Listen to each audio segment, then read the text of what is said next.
During the next few minutes, we will rise over 4,139 vertical feet and travel 2.5 miles starting at the valley elevation of 6,000.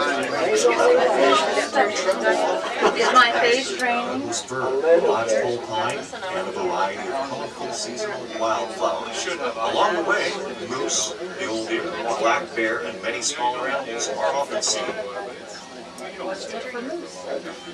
This aerial tram was designed by Robert McClellan, a Canadian engineer, and employs machinery from Austria, Switzerland, Canada, and the United States. Technically, this system is called a double reversible, or jig-back tram, as the cabins always move simultaneously, but in opposite directions.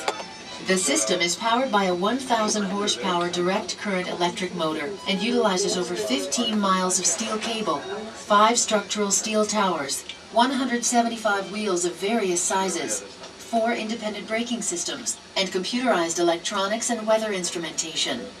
As one of the safest modes of mountain transportation, the Jackson Hole Aerial Tram has delivered more than 7 million passengers to the summit of Rendezvous Mountain. Well,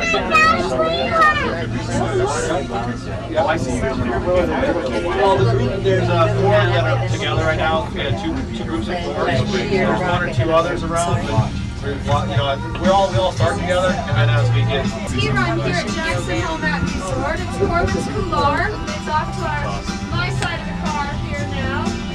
It is a skiable ski run in the winter time. People do ski beds. That's right. There's the exit up there.